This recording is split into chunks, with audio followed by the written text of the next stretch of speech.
que me dijo David que todos lo han presentado y dice que está muy interesante. A ver, alguien que me cuente qué hizo. La verdad, lo que particularmente, Manuel. nosotros hicimos un grupo de 4 personas y nos ayudó bastante a fijar los conceptos, ¿no? Porque una cosa es verlo en la clase y otra cosa es aplicarlo a un trabajo.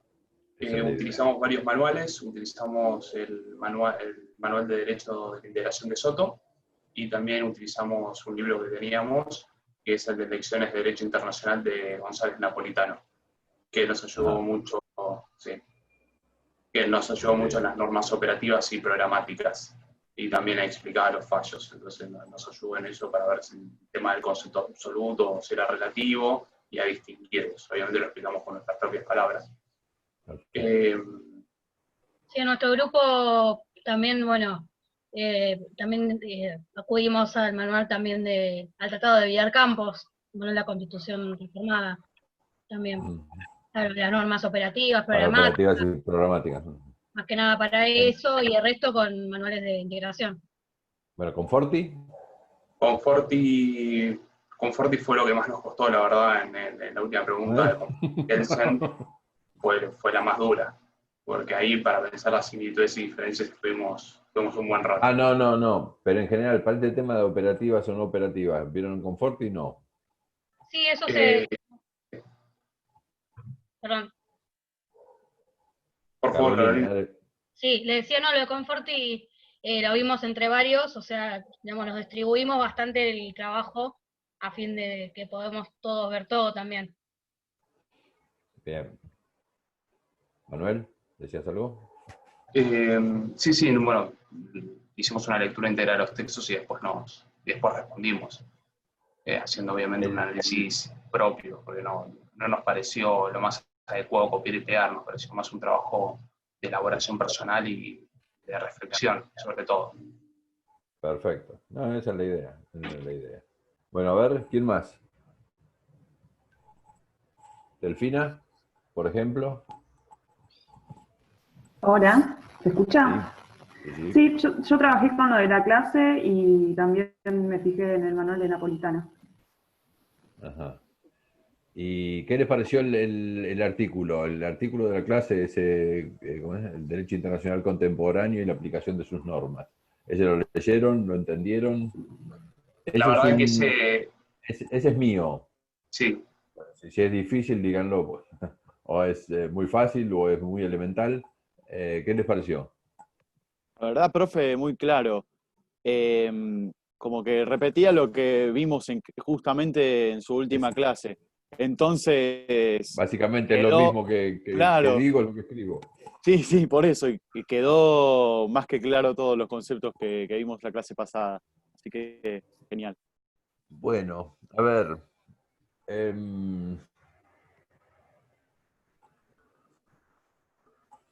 Nada, ¿y quieren contarme más o menos qué escribieron? Digo, para ver si hacemos nos tomamos unos minutos para ver qué opiniones le parece. ¿Qué les parece? A ver los que no hablaron.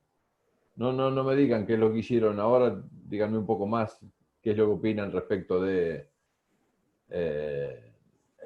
el sistema de incorporación del derecho internacional al derecho interno, este tema de las dos. ¿Se entiende la cuestión, el sistema? Ordinario y especial. Exactamente. Los dos mecanismos, el ordinario y el especial, ¿se entienden claramente cómo es la cuestión? ¿Lo tienen? ¿Quedó claro eso? No. Claro. Manuel, dale. Sí, que quedó clarísimo, y las ventajas y los beneficios, ¿no? Claramente, con uno, si cambia el derecho internacional, tenés que modificar la norma interna, y en el otro, así como directamente se cita la norma internacional, primero es mucho más breve el acto, y después se va actualizando junto con ese derecho. O sea que le da muchísima más vigencia y mucha más actualidad, porque hay que tener en cuenta que el derecho internacional es muy cambiante y va evolucionando muy a menudo. ¿Alguien más? Nicolás. Yo quería hacer referencia a Bautista. la diferencia entre uno, qué tanto más restrictivo y qué tanto más dinámico es uno del otro, ¿no es cierto? Como que uno permite estar constantemente actualizado de los principios del derecho internacional contra uno en el cual vamos a decir, traducir la norma internacional al derecho internacional, al derecho interno propio y respetar los principios del derecho interno propio y no el derecho internacional, es como que se restringe mucho más la relación con el derecho internacional, digamos, Sí, con los principios fundamentales. Se desnaturaliza un poco la cuestión, ¿no? Esto de que Exactamente. el intérprete puede utilizar mecanismos del derecho interno para interpretarlo, o para aplicarlo, para, como decimos, integrarlo. Esta es una dificultad. O sea, si podemos tomar alguna finalidad que sea que la relación entre los estados, y si cada estado va a regirse por los principios de cada estado en particular, es como que se desnaturaliza mucho el derecho internacional. En un mecanismo de integración, esto es mucho más grave. Imagínense que con un mecanismo especial, mecanismo de incorporación especial, nosotros estaríamos a lo sumo imagínense el Mercosur, con 5 interpretaciones jurisprudenciales, por decirlo de alguna manera. Imagínense que los 5 sistemas judiciales de los países miembros del Mercosur se ponen a discutir respecto de una norma. Y cada uno tiene su idea respecto de una norma. Imagínense si esto fuera mediante un mecanismo, un procedimiento ordinario, y cada uno de los intérpretes de la norma tenga que hacer una interpretación respecto de 5 normas distintas. Eso es lo que se intenta evitar. Una cosa es que todos sepamos a partir de una norma a la que estamos discutiendo y no de 5 normas nacionales distintas, ¿no? Este es en alguna medida uno de los beneficios del procedimiento especial de incorporación. A ver, ¿quién más? A mí me resultó muy interesante y nos ayudó también a nuestro grupo a responder la primera consigna que preguntaba si había quedado, era correcto decir que había quedado superada la discusión entre monismo y dualismo. Y me pareció muy interesante el planteo del análisis de la realidad para poder responder esa pregunta, que en realidad no es que quedó superada, sino que hoy en día resulta obsoleta, observando la realidad y observando cómo los estados incorporan las normas. La verdad que eso me ayudó mucho a mí a comprender y a poder responder la primera consigna. Natalia. Natalia, ¿no? ¿Te adiciono algo más? No, querías agregar algo. Te acercaste a la cámara y dije... No, pero sí, si quieres leo mi comentario sobre el trabajo, pero nada, no, yo me enfoqué más en colaborar con la segunda pregunta, que nos dividimos un poco como para analizar todo, pero para preparar una en particular. Y nada, lo que me pasó es, o sea, la comparación entre, a mí por lo menos, como lo dije en la primera clase, la verdad que tuve no sé si decir mala, pero poco acercamiento con derecho internacional durante toda la carrera. Entonces, nada, me vino bien esto porque además acercar la lectura desde otro lado y ver que también por ahí tiene un vínculo mucho más fuerte con derecho constitucional, que no lo había visto todavía de esa manera. Uh-huh. De hecho, por ejemplo, esta materia en Europa tiene fundamentalmente 2 vertientes. Una, los profesores que vinieron del derecho internacional a través del sistema de organizaciones internacionales y ingresan al sistema o a la enseñanza del sistema europeo, sistema comunitario, y otro tanto del sistema constitucionalista, del derecho constitucional. Hay muchos tratadistas de derecho constitucional que entraron al tema de la Unión Europea a partir del derecho constitucional. O sea, si nosotros estamos analizando fundamentalmente un proceso de integración con muchas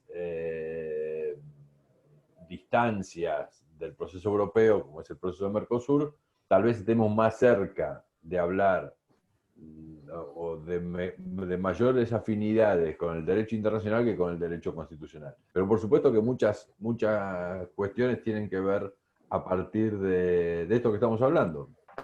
Claro, por ahí el análisis me refería a todo esto que hablamos el otro día del proceso ordinario especial para poder reconocer. Nunca había visto, digamos, eso, cómo se incorporaba bien la norma. Sí, sabía que se adaptaba, digamos, pero verlo en concreto, digamos, me sirvió ahí como para hacer, digamos, más la analogía, si se quiere, de ambas ramas. Está muy bien. Y nada, por otra parte, bueno, algunos venimos de dar derecho internacional y esta parte del derecho internacional nos gustaba especialmente. A ver, ¿por qué otra vez? Igual en el derecho internacional, para que ustedes tengan una idea, yo empecé a dar derecho internacional en el 90 y pico. Y en el programa que yo estaba dando en una universidad privada, aparecía el tratado de Belling sobre las focas antárticas. No, si usted me pregunta el día de hoy, no sé qué dice ese tratado, pero más que contenido de derecho internacional, creo que lo que hay que machacar es la forma en la que se producen las normas internacionales y las formas en las que se interpretan y se aplican esas normas internacionales. Porque ahí me parece que está el secreto de la cuestión. Incluso en un sistema jurídico como el argentino, que no solo a partir de Mejía con sus principios, sino después de la reforma constitucional le ha dado esta jerarquía superior a las leyes a este derecho internacional. Con lo cual, bueno, reitero un concepto de lo que decía antes, creo que dije la última vez que nos vimos.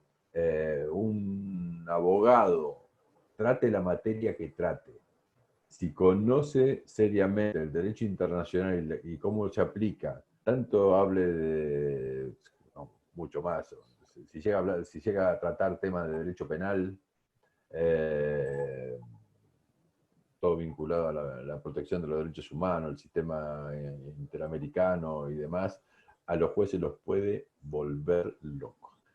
Penal, civil, comercial, laboral. Había un camarista aquí en la capital federal, había un camarista que fundamentaba sus fallos de cámara en los principios de la OIT, principios y normas de la OIT. ¿Imaginan ustedes lo que y bueno, por supuesto el tipo de poder mexicano fundamentaba la supremacía de ese derecho respecto al derecho nacional? ¿Se imaginan lo que puede hacer el escándalo que puede significar si ustedes manejan bien esa cuestión? Bueno, todas estas cosas me llevan a pensar lo mismo del derecho a la integración. No es, ustedes tienen que saber el derecho a la integración no porque se vayan a dedicar al derecho a la integración, sino porque este derecho nuevo que nace de esta manera tan particular se mete adentro de los estados y modifica las normas particulares, las normas nacionales de cada uno de los estados. Por eso tienen que saber y por eso yo machaco tanto en el tema del procedimiento de adaptación del derecho internacional o del derecho de la integración al derecho interno, porque creo que fundamentalmente lo que hay que saber es eso de este tema de que cómo se conforma ese derecho nuevo y digamos, y cómo se aplica ese derecho nuevo, cómo se forma, cómo se aplica, cómo se interpreta, cómo debe interpretarse y demás. ¿Quién más decir algo? A ver, abajo, Mauro, Tamara. Hola. Para. Yo mucho más de lo que dijo podría decir que también por el tema del carácter imperativo que tienen las normas internacionales y que un Estado al internacionalizar o a meter el derecho internacional en el derecho interno lo hiciera por el proceso ordinario en incurrir en la responsabilidad internacional, ¿no? No sé cómo son los modos, pero creo que la practicidad y la interpretación debe ser una. La idea, básicamente. A ver, ustedes van a ver en un momento determinado en Italia, Italia tenía, y por eso Conforti machaca mucho sobre el tema de los mecanismos de incorporación. Italia tenía un mecanismo de incorporación ordinario respecto al derecho comunitario. Se producía el derecho comunitario y reiteraban los conceptos en una norma interna. Y de hecho, cuando veamos Unión Europea, vamos a hacer hincapié en un fallo del Tribunal de Justicia de las Comunidades Europeas, que es Comisión versus Italia. La Comisión de la Unión Europea en un momento determinado le dice: señores de Italia, usted no puede hacer esto que está haciendo. Los reglamentos de la Unión Europea tienen aplicabilidad directa. Una vez producida la norma en el ámbito europeo, los estados lo único que pueden hacer es aplicarla, no pueden interponerse entre la producción de la norma y su aplicación.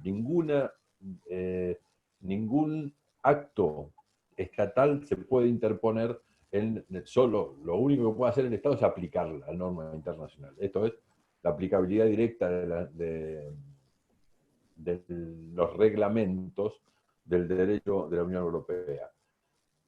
Y Italia tuvo que modificar su forma de incorporación, de forma de adaptación del derecho nacional a este derecho internacional, justamente porque se veía impedida de acometer cualquier acto estatal que se interponga entre la producción normativa y la aplicación. Sí. Ese reglamento de la Unión Europea tiene efecto directo, también se denomina, el efecto directo, aplicabilidad inmediata, que significa que entra directamente al ordenamiento jurídico de los estados y modifica el acervo jurídico de cada uno de los individuos. Ese efecto directo que tiene la norma producida en Bruselas, con los órganos de la Unión Europea,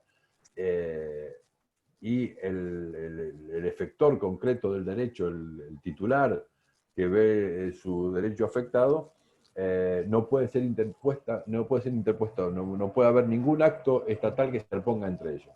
Y Italia tuvo que modificar su forma de adaptación del derecho internacional para admitir que esa parte del derecho, son un reglamento nada más de la Unión Europea, no requerían ningún acto de la autoridad italiana para ingresar al derecho italiano.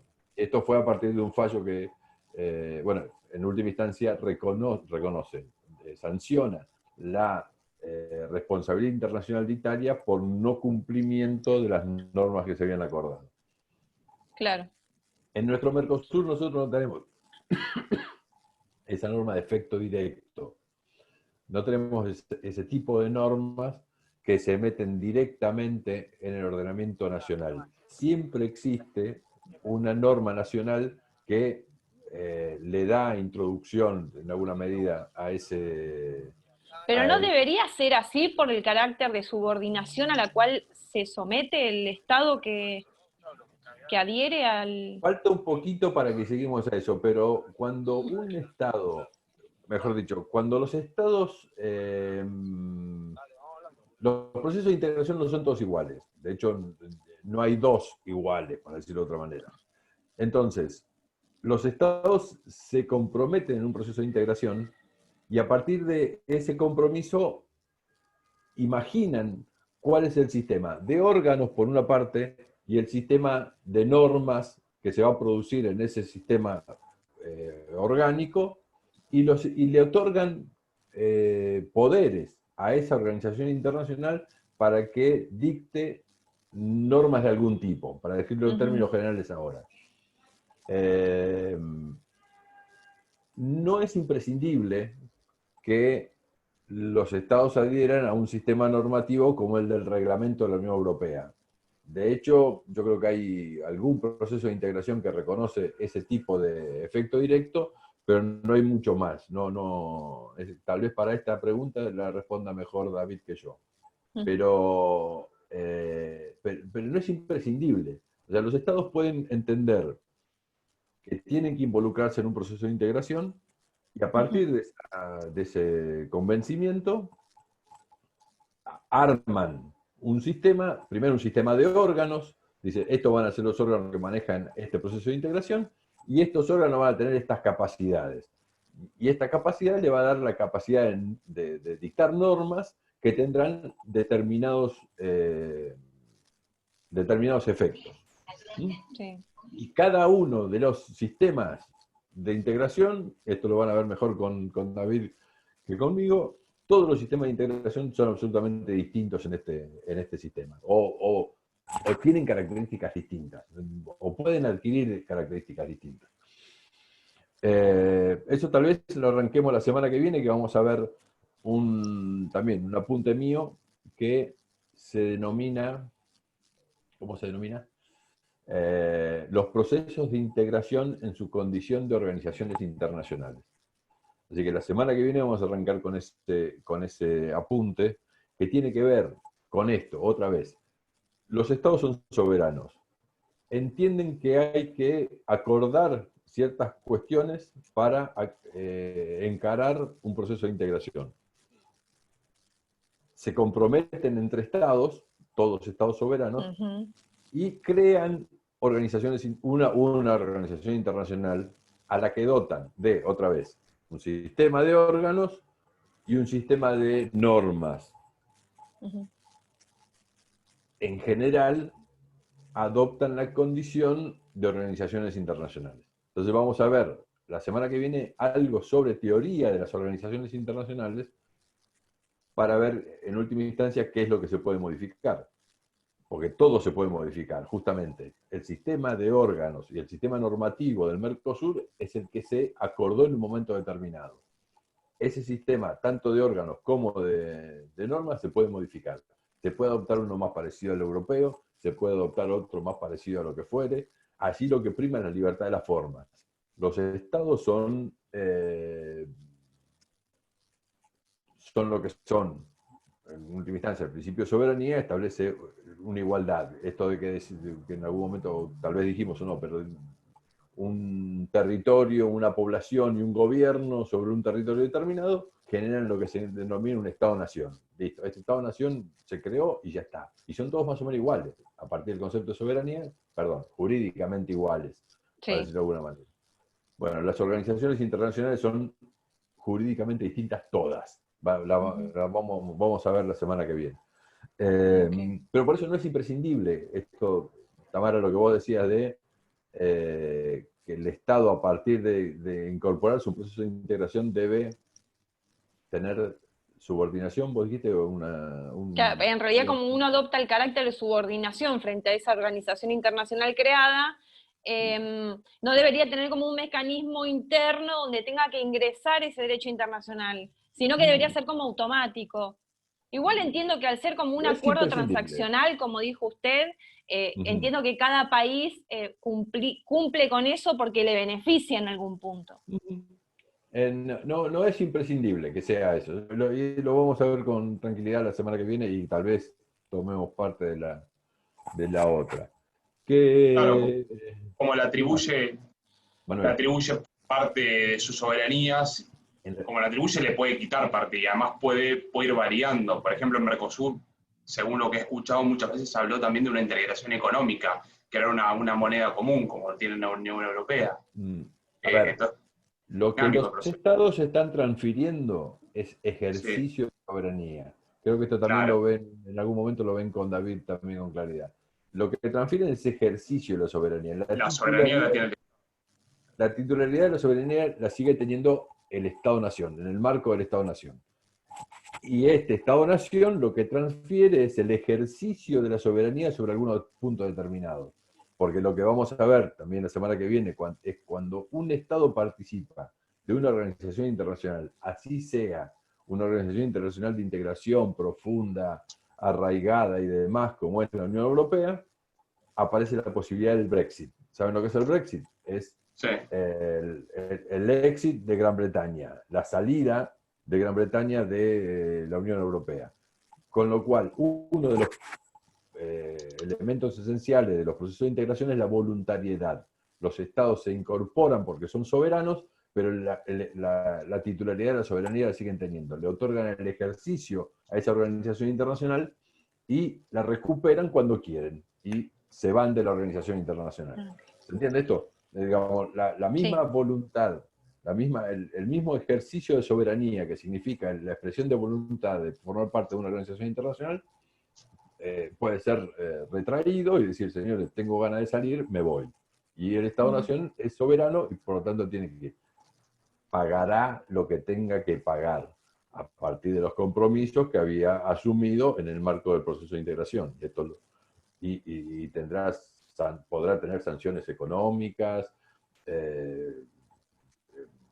lo que fuere, pagará en términos políticos, se demorará en términos jurídicos lo que tenga que demorarse, pero el Estado puede salirse, de esto no hay duda. Pero nos estamos adelantando, yo quería dar otra cosa, hoy estaba mirando la hora, acá. No, estamos bien. A ver.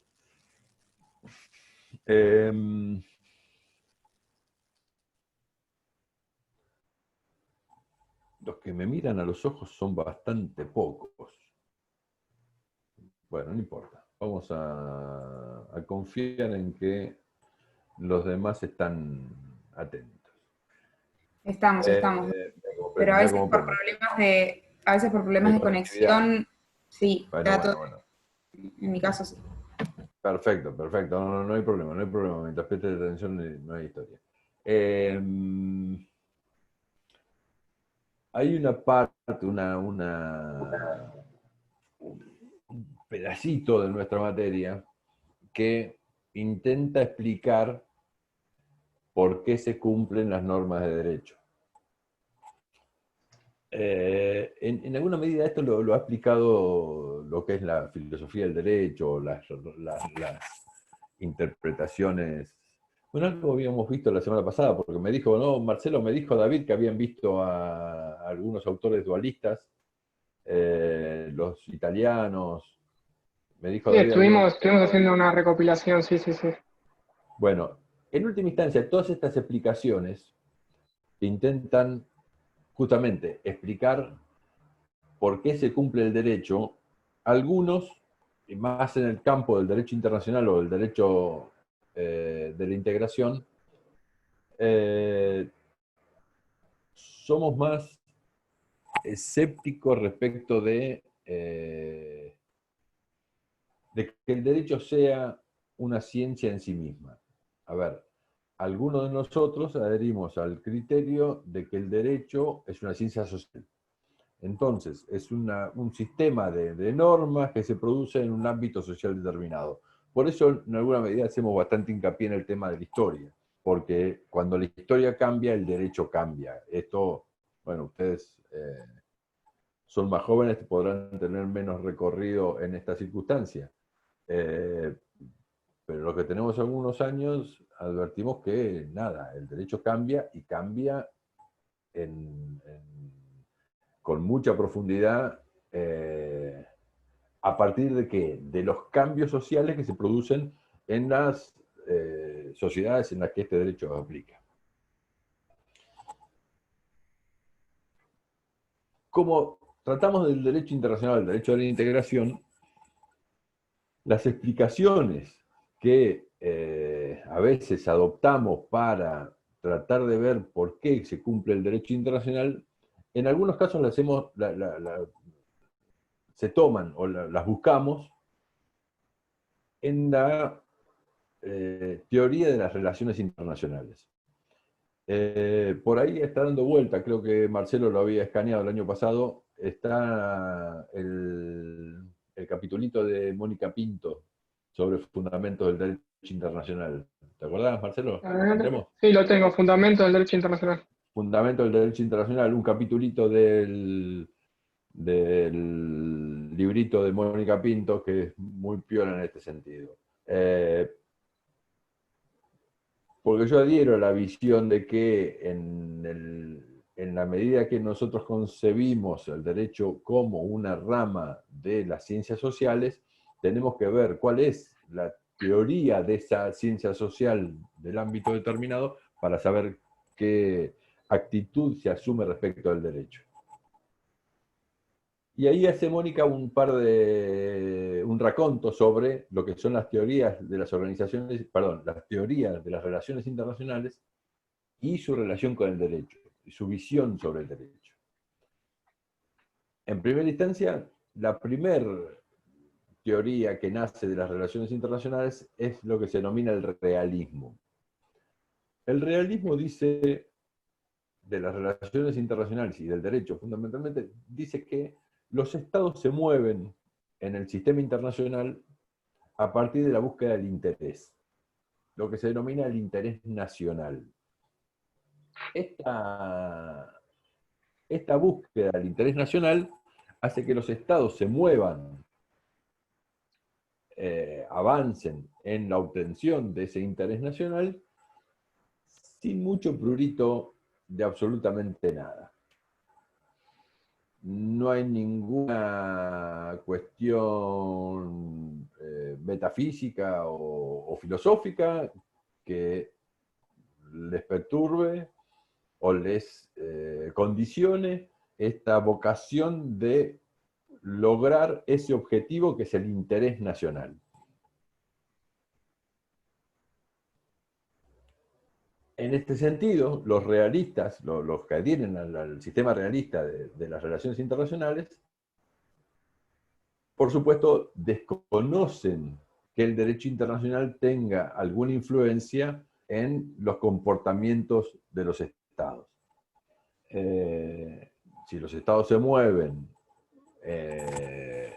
exclusivamente en función del interés nacional, el derecho poco aporta a la explicación, en esta teoría, poco aporta a la explicación de por qué los estados se comportan de determinada manera. En el otro extremo del abanico explicativo de las relaciones internacionales tenemos el idealismo, el realismo y el idealismo. El idealismo dice supuestamente todo lo contrario. Dice, hay un sistema de valores que la humanidad va definiendo y este sistema de valores debe ser el que mueve a los estados a comportarse de determinada forma en el ámbito internacional.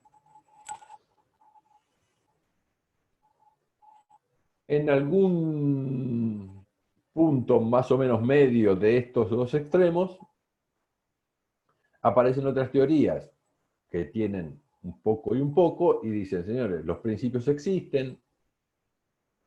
Bueno, por supuesto, entonces, en este idealismo, el derecho sí tiene una tarea esencial en el comportamiento de los estados, porque el cumplimiento del derecho va generando alguna, lo que se denomina soft ¿Soft-law?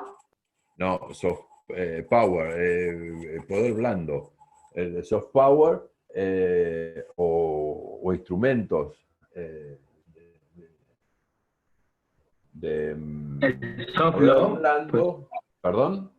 ¿El soft law? ¿Es eso? No soft law, No. soft law eso es otra cosa. Esto es poder blando. Digamos, los estados se mueven en el marco del cumplimiento del derecho, generan poder que no tiene atributos como por el poder militar, que es un poder real, pero genera... No coacciona, pero igual te hace cumplir.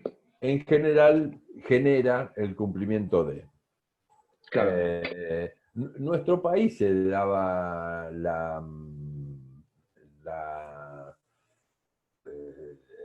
por lo menos las relaciones internacionales de la Argentina, fundamentalmente hasta 1982, donde tiramos todo por la borda,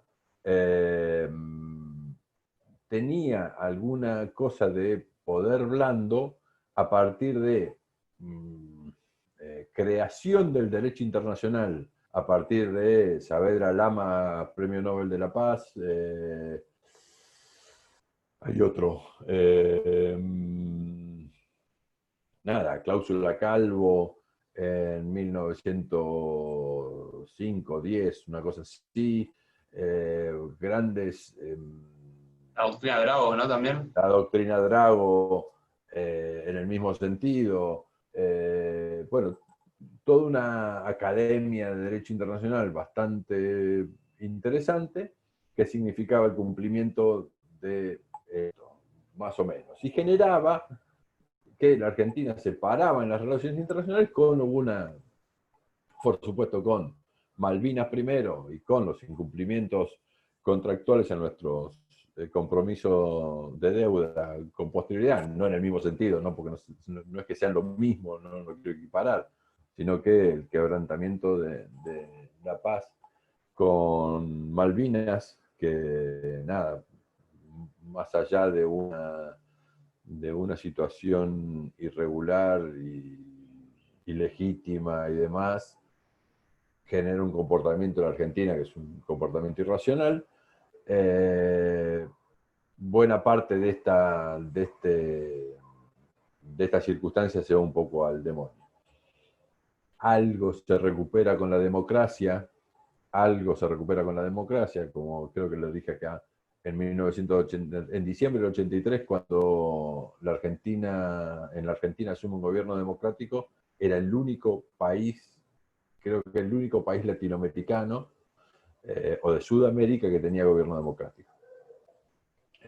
A partir de ahí se genera también un efecto de réplica, que significa que al año y meses en Brasil, creo que fue en el 85, enero del 85 en Brasil, Uruguay creo que fue después, Chile se demoró un poco más, pero también tuvo la democracia ahí casi inmediatamente.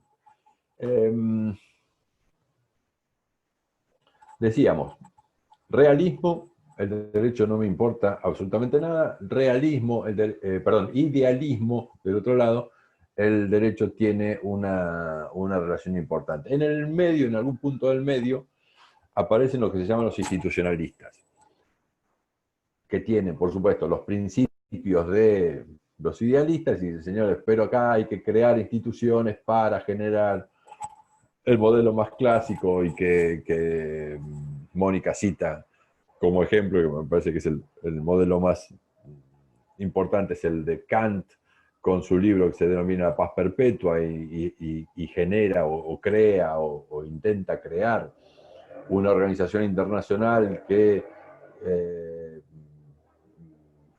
provea la paz perpetua, que no hay un lugar donde abrevan, como decíamos la semana pasada, cuando hablábamos de la historia, donde abrevan tipos como Woodrow Wilson, que intenta en 1919 la Sociedad de las Naciones. No que intenta, sino que propone la Sociedad de las Naciones, más allá de que Estados Unidos no... Una pregunta, profesor. Sí.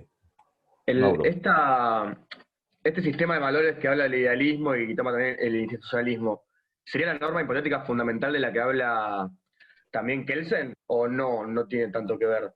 No, me da la impresión, no estamos hablando de lo mismo, porque la norma hipotética fundamental es más chiquito. Digamos, la norma hipotética fundamental es más acotado el concepto. En esta estamos hablando de un sistema de valores que tiene muchas ramificaciones, muchas interpretaciones, mucha capacidad de influencia en muchos sectores. Porque como en un momento se hablaba como que justificaba y la Constitución era la norma hipotética fundamental de todo el sistema jurídico de cada uno de los estados, la Constitución. Y que como las cosas que tenían en común las distintas constituciones de los distintos estados conformaban como una suerte de derecho natural que justificaba el derecho internacional. Capaz iba por ahí también, pero no lo tengo tan leído, no lo tengo tan leído a Kelsen para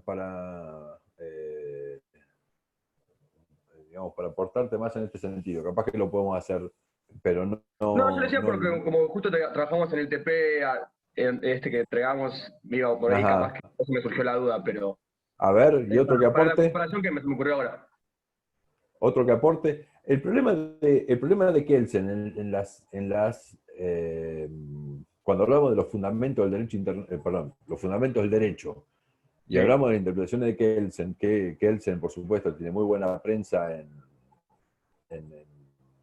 nuestra Facultad de Derecho, pero el problema es que Kelsen entiende el derecho como una ciencia en sí misma, y cuando intenta explicarla, termina en lo que él denomina norma hipotética fundamental. Y si hay algo contra el sentido de la ciencia, que sea algo hipotético, es donde me parece que el concepto del derecho como la teoría pura del derecho, con lo que denomina él, porque en última instancia Kelsen lo que quiere es sacarle todos los componentes extraños a la ciencia del derecho, intenta explicar una ciencia para el derecho exclusivamente, y después termina con el broche de la norma hipotética fundamental que en alguna medida, ¿qué es?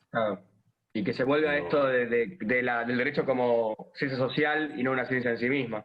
Bueno, algunos adoptamos más lo cierto que tal vez sea mucho más fácil para explicar derecho internacional, pero me parece que para el derecho nacional corre la misma suerte. Listo, perfecto.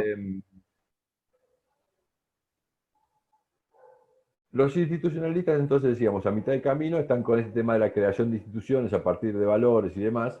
Me fue a leer la teoría pura del derecho, ya Bautista fue a agarrar la teoría pura del derecho para ver qué era lo que decía. Los institucionalistas están en este tema del medio. Ahora, pero fundamentalmente, ¿qué es lo que pasa con el derecho internacional?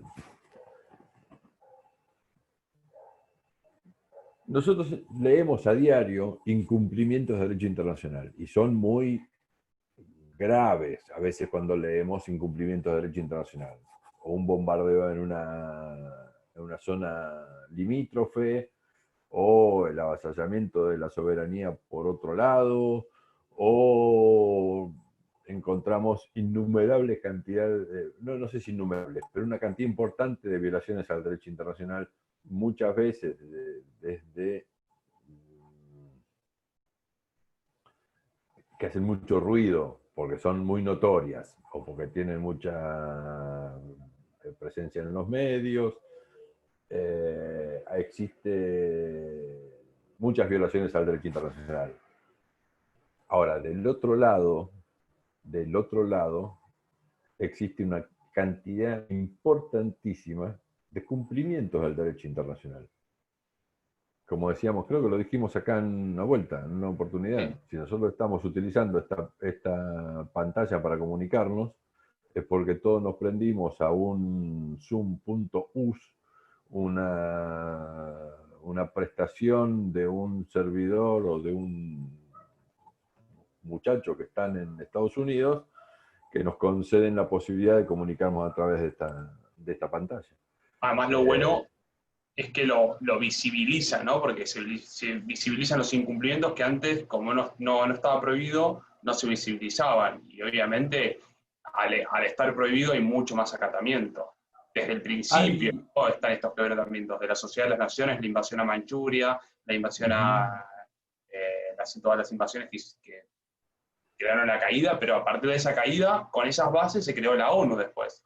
Incluso desde la prohibición de esto creo que también lo comentábamos, cuando la Carta de Naciones Unidas aparece como el primer instrumento internacional donde dice, señor, está prohibido la guerra para la solución de las controversias. Hay que buscar métodos pacíficos para solucionar las controversias. Toda la guerra no está entre los métodos legales de la solución de las controversias. No es que desaparecieron las guerras, pero todas las guerras tuvieron que justificarse en algún artilugio de la legítima defensa. No hay forma, digamos, creo que lo dije acá, cuando la invasión a Afganistán Afganistán, sí, claro, después de la Torre Gemela, que estamos cumpliendo hoy, 11 de septiembre, 19 años, 2001, ¿no? 19 años de la caída de las Torres Gemelas. Bush tuvo que argumentar, Bush hijo era ¿no? Sí, Bush hijo tuvo que argumentar, o Bush padre, ya me los confundo. Bush hijo. Bush hijo tuvo que argumentar la teoría de la legítima defensa preventiva, un desarreglo del derecho internacional, porque el derecho internacional admite la defensa, la legítima defensa, pero la legítima defensa es ante una agresión recibida. Este hombre trabajó lo que denominó la legítima defensa preventiva. Esto es, vamos allá porque van a venir. Bueno, una locura.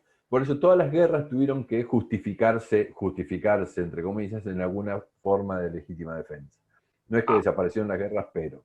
No, además o sea que el derecho cumplió... ¿Perdón? No, Dale, que también se legisló la actuación dentro de la guerra, ¿no? El tipo de armas que de usar, que no se tendría que atacar las carpas donde se atendía la gente que estaba herida, ¿no? Eso en alguna medida tiene recambre anterior, si se quiere, ¿no? Pero la prohibición del uso de la fuerza para la solución de las controversias aparece claramente, aparece en un documento previo que es el pacto Bryan-Kellogg entre Francia y Estados Unidos de 1928, una cosa así,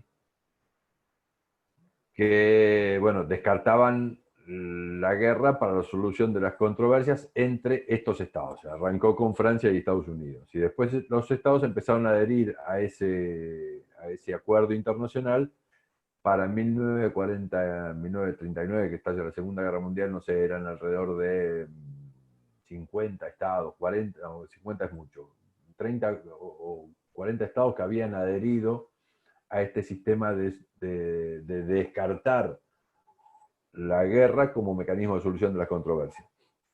Pero el primer instrumento internacional que prohíbe, entre comillas, prohíbe la guerra como mecanismo de solución de controversias es la Carta de Naciones Unidas. Y a partir de ahí, las guerras tuvieron otro formato. No es que desaparecieron, pero de alguna manera tuvieron otro formato.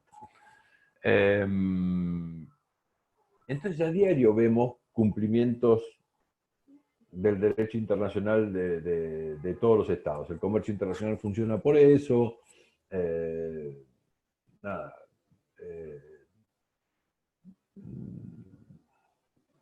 Todo lo que, bueno, lo que era hoy, no sé cómo estará, pero lo que era el turismo internacional funciona porque se cumple el derecho internacional. Una medida de todo esto.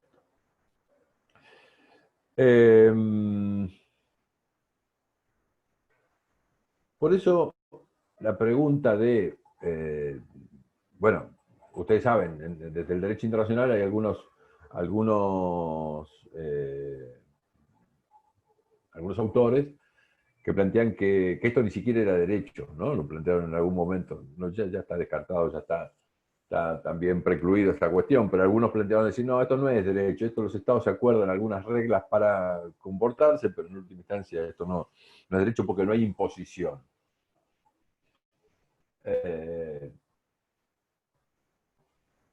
Lo cierto es que los estados cumplen el derecho internacional. Y en alguna medida, para algunos lugares determinados, hay cumplimiento del derecho internacional, en muchos casos hasta mucho más importante que lo que se cumple el derecho nacional, que supuestamente tiene penalidades.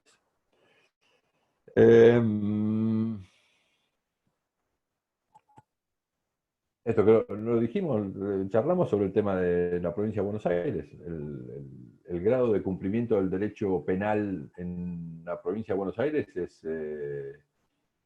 es mínimo.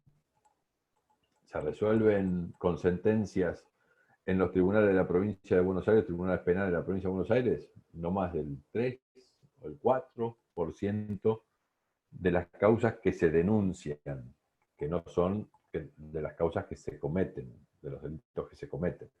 De las denuncias que se hacen, solo tienen sanción penal alrededor del 3 o 4%. Una barbaridad. A nadie se le ocurre decir que el derecho penal no existe. Allí tenemos un incumplimiento importante del derecho penal. Volvemos a lo que ya dijimos alguna vez. Algunos entendemos que el derecho se cumple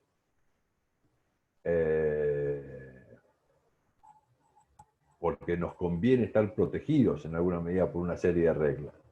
Los que tenemos poco poder, poco poder económico, poco poder político, poco poder en general, nos conviene que el derecho nos proteja, porque en última instancia por lo menos es un parate, es un límite para alguien. Incluso nos contiene a nosotros dentro de determinado ámbito. Yo hice el ejercicio, Marcelo, ayúdame porque yo estoy medio viejo y a veces me olvido de algunas cosas. Les conté la historia del campo ese al que iban ustedes caminando y se encuentran con que hay una fiesta en un campo. Ustedes están en el medio de las sierras de Tandil, para dar una idea. En el medio de la sierra, una reja. No conté esta historia, ¿no? ¿Con ustedes? No. Hay una reja, una tranquera, y adentro de la tranquera, como 400 metros adentro, ustedes ven una fiesta ya en el fondo de la tranquera. En la puerta de la tranquera hay autos. Mercedes-Benz, Audi, Alfa Romeo. Los autos tienen la llave puesta. Ustedes miran y los autos tienen la llave puesta. Están abiertos. Algunos hasta tienen la puerta abierta. Hay muchos autos, ¿eh? Hay 10, 12, 15, 20 autos. Todos de esta gama. Las chicas miran por la ventana y ven abrigos costosos, carteras, Louis Vuitton, carteras costosísimas adentro de los autos. Y ustedes caminan solos por ese lugar. Ustedes están absolutamente solos. Y ustedes tienen la certeza de que no hay nadie mirándolos.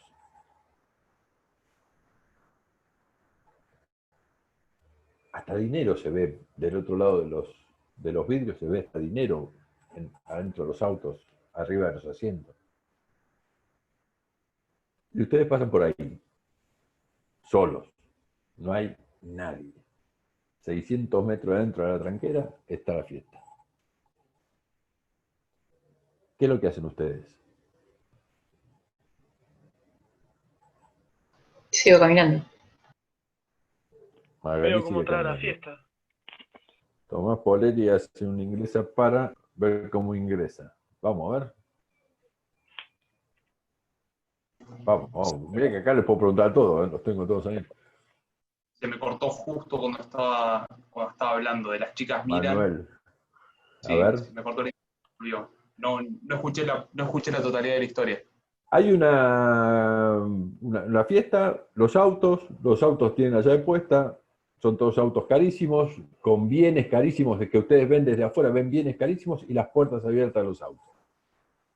¿Qué es lo que hacen? Sofía. Y me llevo unos mangos. Sebastián, ¿puede ser? Sí, dejo los autos, dejo todo, pero me llevo... No, yo sigo, no toco nada por las dudas. Todo lo que no sea rastreable, se va. Yo sigo caminando. Lo dejo Yo a lo sumo pruebo algún auto. no duda. A ver, ¿para quién es el que prueba los autos? Yo, Mariana. sí, aunque sea pruebo alguno que sé que nunca voy a tener. Un Por ahí par de tengo, sí, un par de vueltas para ver cómo se siente, pero nada más. Sin tocar nada, sin llevarme nada, solamente prueba. ¿Los demás? No, yo sigo de largo porque no sabemos a quién pertenecen los autos y no te querés meter en problemas. Claro. Podemos hacer como un setup. Avisarles que se olvidaron los autos abiertos, por si no se habían dado Además, cuenta. gente con ese tipo de bienes debe ser gente con bastante poder, así que mejor no meterse ahí.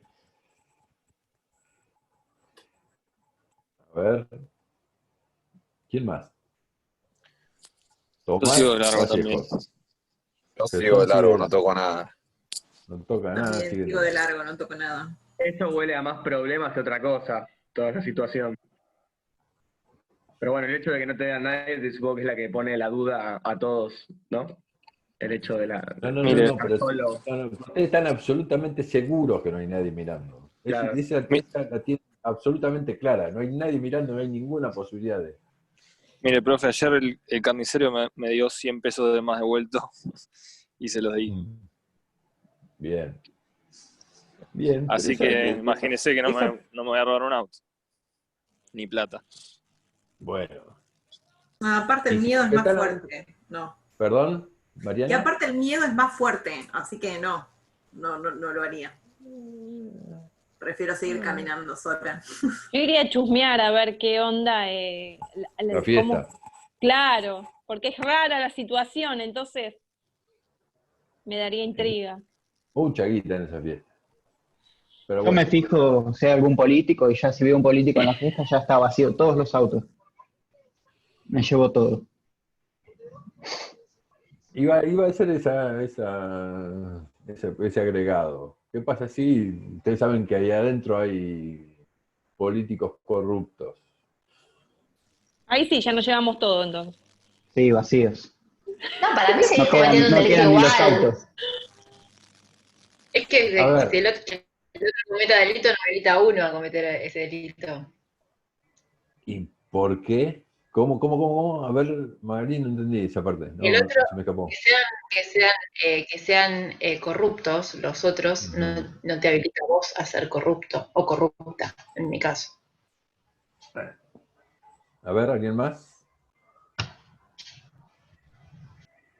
¿No sería muy hipócrita A incumplir ver. una norma porque los demás incumplen normas? Hipócrita. No, incumplir.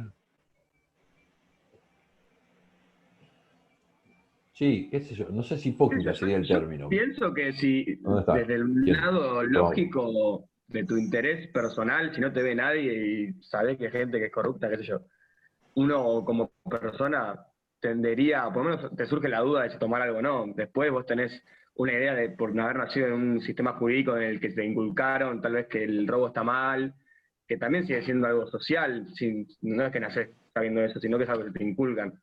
Y uno tiene esa cierta resistencia a infringir una ley que uno entiende que es obligatoria aunque nadie te ve. El famoso panóptico en el que todo lo Foucault. ve, claro, que terminás como exigiendo el cumplimiento de la norma aunque vos sabés que nadie te está viendo. Creo que vamos por ahí el planteo de la situación. Es que sí, al saber que no hay nadie mirando es una evaluación completamente moral, que depende Claro. subjetiva de cada uno. O tal vez tus Ajá. necesidades, si vos sabés que no tenés nada para llevar a comer a tu casa y de repente vos ves todo eso y tal vez te lo replantees también de otro lado. Bueno, ve, Mauro,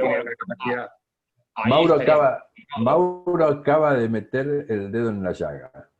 Porque yo lo que les iba a decir es que hay una porción importante de nuestra sociedad que si pasa por la puerta de esa fiesta, no solo vería con necesidad o con ganas de por lo menos romper todos los vidrios de esos coches, ¿no?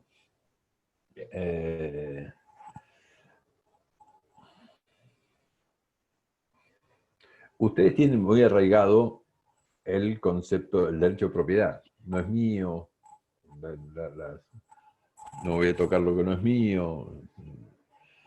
En realidad tienen muy arraigado el concepto del derecho.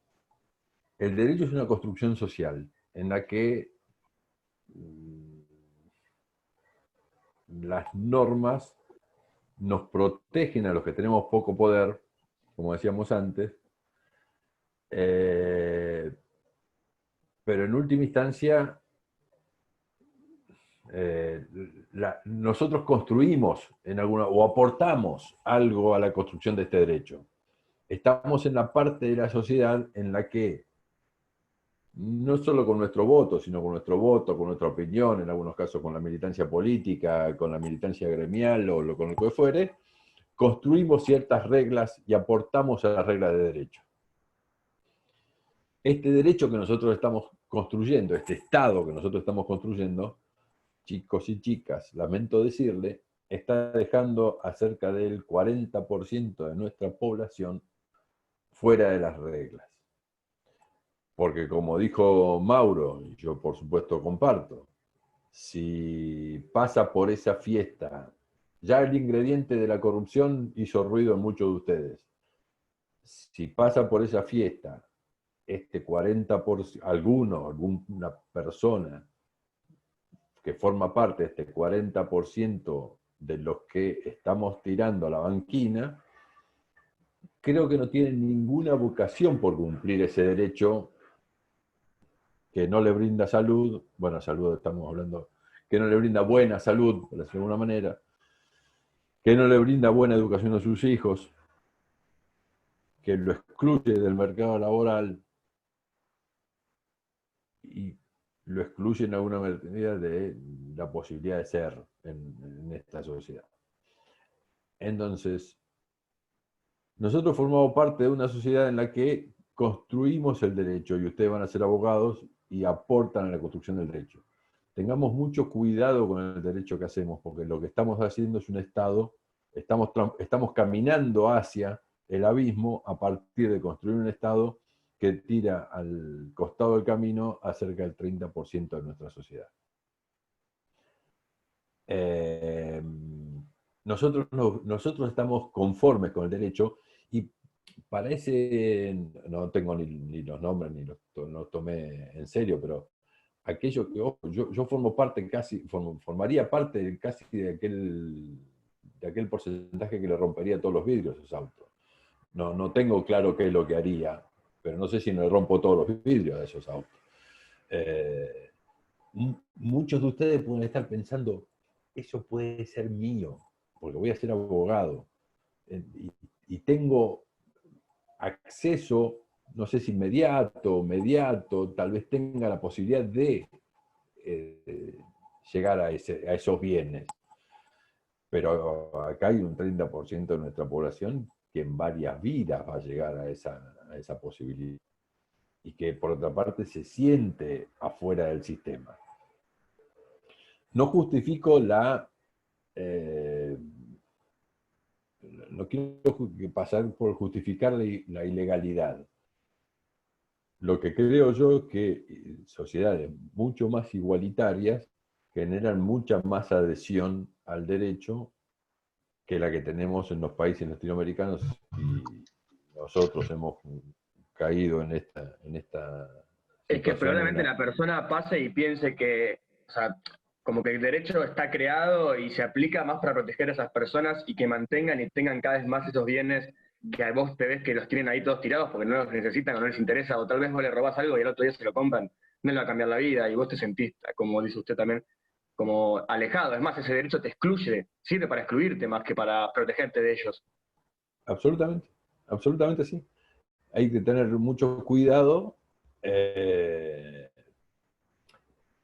A ver, para los 2 o 3 que de entrada dijeron, me llevo el dinero y demás, para eso está el derecho penal. Parece 5% de desvío entre el cumplimiento de la norma y el no cumplimiento. 5 o 6. Ahora, cuando el nivel de incumplimiento de la norma es muy grande, lo que tenemos que mirar es si la norma está bien o la norma está respondiendo a otra circunstancia. O a otra realidad. Yo siempre pongo el caso del estado de sitio de la Rúa la noche del 19 de diciembre del 2001. 2001, ¿no? Sí, 2001. Diciembre del 2001, 19 de diciembre. Hay algunos saqueos en la provincia de Buenos Aires, qué sé yo, hubo muertos, lamentablemente, en esas circunstancias. Y el presidente de la Rúa no tiene mejor idea que dictar el estado de sitio. El estado de sitio, ustedes saben, no se pueden reunir más de 4 personas en una esquina, en ciertas circunstancias, prohibición de movilidad y demás. ¿Cuál fue el resultado de la convocatoria del estado de sitio por parte de la Rúa? Que tenía todo el derecho de serlo, era titular del Poder Ejecutivo, tenía la Constitución, tenía todo el derecho a dictar esa norma. Fue que se llenó de gente la Plaza de Mayo la noche del 19 de diciembre a la noche, que la tuvieron que sacar a los tiros, también hubo problemas de fallecimiento, el 19 de la noche. con lo que una norma que era legal, para decirlo de alguna manera, no fue reconocida como tal por parte de la sociedad. Fue desconocida en masa por la sociedad, para decirlo de alguna forma. Y ahí no hay derecho penal que alcance, porque ahí no hay derecho penal para aplicarle a la cantidad de gente que se movilizó a la Plaza de Mayo esa noche para violar el estado de sitio. ¿Se entiende? Ya para ese entonces había cefalía, creo que ya se había ido, y encima había cefalía de poder. No había cefalía de poder. Él tenía las facultades, las tenía. No, después, digo, después que de eso, creo que para cuando ya se estaba... El 20, me acuerdo ¿no? que estaba volviendo del centro. Termina renunciando el 20 de la Rúa, pero el 19 de la noche tenía las facultades, por lo menos en términos formales, estaban las facultades de dictar esa norma. El desconocimiento por parte de la gente creo que debe haber aportado a lo del 20, sin duda alguna. Pero por eso, ahí ya no había derecho penal que valga.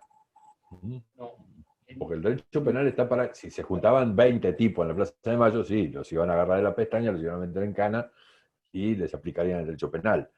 Pero Además, se venía llenó la también plaza.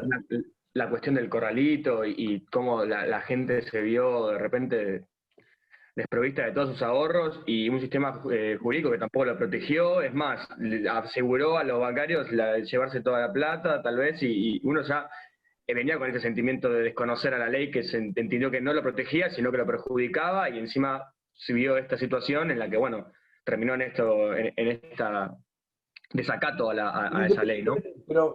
Pero por eso, puede ser que haya sido por acumulación sí, una acumulación de errores sin duda alguna, pero independientemente de esto, acá hubo una norma que en términos legales era legal, por decirlo de alguna manera, en términos jurídicos era legal, pero no es obedecida por la sociedad. De hecho, es radicalmente desconocida, digamos, desconocida en su más clara expresión.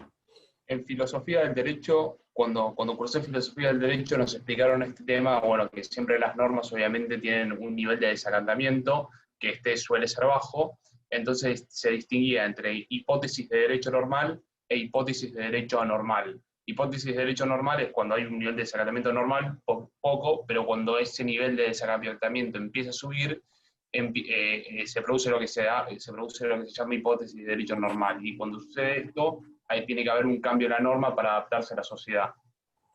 Evidentemente lo que hay es un desfasaje entre lo que la gente, la sociedad, está queriendo y lo otro.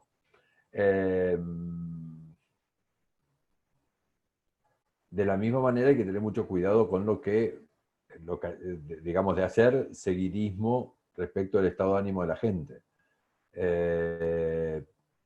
La sociedad, apenas llegó Kirchner al gobierno en el 2003, 2004, creo que fue, apareció un hombre que tuvimos noticia de él en estos días del levantamiento de la policía de la provincia de Buenos Aires, que se hacía llamar el ingeniero Bloomberg. Era un señor que lamentablemente habían secuestrado y asesinado a su hijo en un secuestro en la provincia de Buenos Aires, y este hombre había tomado protagonismo para el endurecimiento de las penas. Algunos explicábamos en aquel momento, y nos seguimos explicando hoy, que el endurecimiento de las penas no hacen a mayor o menor cumplimiento del derecho penal. Yo les dije a ustedes, cuando les dije el ejercicio, este pensamiento que estábamos dando, dije que nadie los veía. O sea, que no había forma de que ustedes fueran sancionados por esa conducta. Y ustedes siguieron diciendo, no señores, yo no me meto en ese quilombo. O porque me enseñaron, o porque estoy tranquilo, o porque puedo llegar a ese bien, o por lo que se me ocurra, yo digo que no. Pero no fue la sanción lo que motivó que ustedes no lo hicieran. Pues yo les aseguraba de que no había forma de que le apliquen la sanción. Entonces no es la sanción lo que mueve a la gente a cumplir el derecho. Lo que mueve a la gente a cumplir el derecho es que lo comparta. Y por eso todos nosotros, que estamos más o menos adentro del sistema, podemos coincidir en que es conveniente compartir el derecho. El problema sustancial es que en la misma forma estamos construyendo un derecho en términos sociales, no en términos individuales, en términos sociales, estamos construyendo un derecho que está dejando al 30 y pico % de nuestra sociedad fuera del camino. Y esa gente no tiene mucha vocación de cumplir nuestras normas de derecho. Estamos en lo que Manuel decía, en una situación anormal, de un incumplimiento anormal del derecho. Entonces lo que tenemos que cambiar son las pautas del derecho para hacerlo más inclusivo. Sociedades más inclusivas, como la holandesa, e incluso la española, digo, la italiana, para no decir cuestiones que no son muy extrañas o ajenas, son sociedades mucho más igualitarias, o ecuánimes, para decirlo de alguna manera, y contenedoras de la sociedad, y tienen mucho menos desvío del derecho que lo que tenemos nosotros.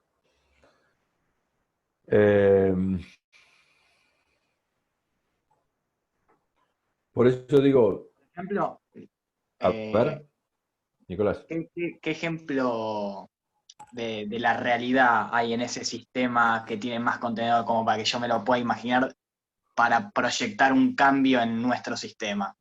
Por ejemplo, en España o Italia. Bueno, pero a ver, ojo, estamos hablando de un sistema, y no estoy hablando nada más que de normas de derecho penal, estamos hablando de un sistema más igualitario, desde el sistema tributario hasta el sistema penitenciario, si se quiere, de todo el arco, estoy hablando de todo. Sí, de una educación más igualitaria, de una salud más igualitaria, o en salud básicamente estamos bastante mejor que muchos, pero en un sistema que contenga más a la sociedad. A mí me ha pasado con sobrinitos que se han ido a vivir a España hace 2 años. 2 años, sí, más o menos 2 años, donde, nada, dejaron de tener miedo de andar en la calle a las 11 de la noche. Con lo cual, digamos, es un avance en términos social. Hay alguna cosa que, y desde mi explicación, eso tiene que ver con un sistema que contenga más a la sociedad, que dé más laburo para todos, que tenga contención para que la gente pueda trabajar y desarrollarse. No estamos dentro del sistema. Todos nosotros tenemos, yo ya tengo la profesión, ustedes van a tener una profesión que les va a dar una posición social, algunos ya la tienen por apellido, por algo, por regambre o por lo que fuere. En general a la UBA, voy a decir esto, cada vez vienen menos trabajadores, para decirlo, o hijos de trabajadores. Esta es una discusión que tengo hacia adentro, pero y puede ser discutida el número, porcentaje, lo que fuere. Pero estamos en una universidad pública, en última instancia. Vamos a tener una profesión y vamos a tener un ingreso seguramente. Nos vamos a meter, nos estamos metiendo en la sociedad, estamos inmersos, estamos adentro. Pero cuidado con la sociedad que hagamos, porque aparte es invivible en términos de... La democracia no puede soportar semejantes niveles de desigualdad. La democracia tiene tolerancia en algún nivel de desigualdad. Hay niveles de desigualdad que la democracia no puede concebir. El sistema político no puede concebir. Y creo que estamos transitando el límite de lo que se puede concebir.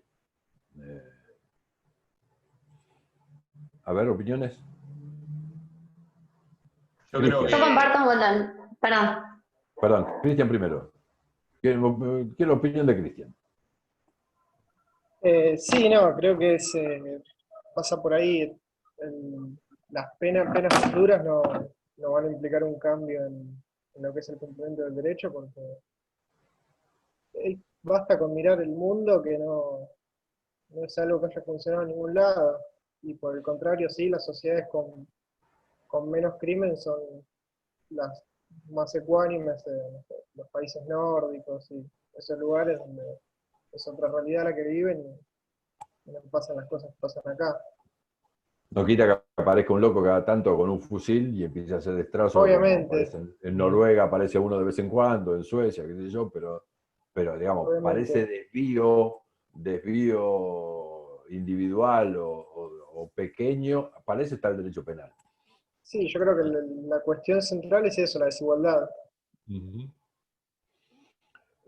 Pueden no coincidir con esto y por supuesto no va a ser materia de ninguna pregunta Yo creo lo mismo, o sea, creo lo mismo que usted, que el camino a hacer esos cambios es tener una sociedad más contenedora en todo lo que es el sistema. Pero yo preguntaba por una cuestión de tratar de imaginarme acá cómo podrían efectuarse esos cambios, porque, o sea, es como que necesitas un cambio estructural, pero de cimientos que acá parece que no, que es imposible. Nadie está Yo creo que el problema es que es todo a largo plazo y somos muy que queremos todos los resultados urgentes, y si uno quiere hacer como estaba diciendo Nicolás, un cambio de estructura tiene que ser a largo plazo, y el ciclo de 10 años que estamos siempre, y la economía es muy importante para comer, básicamente, entonces es un tanto complejo el asunto para hacerlo como... No se puede hacer, obviamente, pero es algo a largo plazo. Entonces, hay políticas, o por lo menos lo que yo he escuchado, ¿no? Políticas que a veces se hacen a 10, 20 años, y acá no sé si se puede hacer, porque justamente están todos los políticos viendo a ver cómo pueden retener el poder por 4 años más sin importarle otra cosa más que eso.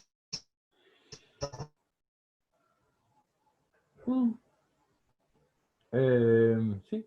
Yo creo que más allá de lo político, a mí lo que más me preocupa es la sociedad en sí misma, ¿no? No entiendo de un lado y del otro, ¿no? O sea, coincido plenamente en que acá el problema es una cuestión de desigualdad, y creo que se ha trabajado mucho en los distintos gobiernos y en otros nada, pero lo que siempre me llamó la atención es nosotros como sociedad, desde los dos lugares, ¿no? Desde el lugar de la desigualdad y desde el lugar donde las personas por ahí tienen un poder adquisitivo mejor, o hasta la clase media. Siempre me llamó la atención por qué nunca pudimos conciliar, sabiendo que todos pensamos lo mismo. El problema es la desigualdad, pero no veo homogeneidad en el hacer. Siempre estamos como proyectando, sabemos que este es el problema y proyectamos y hacemos cosas. Pero la sociedad creo que es la primera que está en contra, desde, no sé por qué, o sea, es algo que siempre me lo planteo, que nos pasa como humanos, que nos pasa como personas, que la igualdad es solamente un discurso, pero en el momento en el que todos tenemos que, digamos, accionar en eso, prioriza, digamos, la individualidad. Entonces, eso es algo que no tengo tan Yo claro. creo que... Perdón, no tengo tan claro que la gente priorice la individualidad. Lo que yo creo que, a ver, cuando va a votar, yo no sé si muchas veces la gente vota por la forma en la que le va en términos individuales, sino vota con vocación de un bienestar general. No sé, puede ser opinable. Sí, yo lo que quería decir sobre esto es que me parece que en realidad acá hay digamos, un problema claro que ya lo venimos arrastrando desde hace muchos años y que no se está poniendo sobre la mesa, es qué pasa que el sistema político ya directamente, la sociedad percibe que no le está dando las soluciones que el sistema político en teoría debería dar, porque desde por lo menos los años 90 o 80 estamos asistiendo a una litigiosidad en aumento todo el tiempo, cuando eran temas que antes eran canalizados claramente por el sistema político, o por lo menos en una parte importante, y en los últimos años estamos viendo que claramente la gente estamos yendo al Poder Judicial para resolver aquellas cuestiones que en teoría los poderes políticos deberían haber solucionado. Entonces, acá me parece que el problema es profundo en el sentido de que hay ya un descreimiento del sistema representativo como tal. Creo que yo no sé si coincido que hoy el ciudadano cuando vota, si bien hay alguna manera de representación, yo creo que vota también mucho pensando en un bienestar quizás por lo menos al corto plazo. Dudo mucho realmente en una sociedad, y es lógico, en una sociedad tan desigual, con una desigualdad marcada como la nuestra, quizás el espíritu solidario de la sociedad tiende a disminuir, porque uno también está buscando el beneficio individual o qué es lo que más me conviene al votar si este gobierno va a hacer tal o cual cosa. Entonces, estamos en un contexto muy, muy complicado que en el mundo se está poniendo a prueba. También, tampoco es una situación exclusivamente argentina, pero Sí, también, igualmente, perdón, Carolina. últimamente mucha gente vota también por fanatismo y no por ver qué bases tiene también cada uno.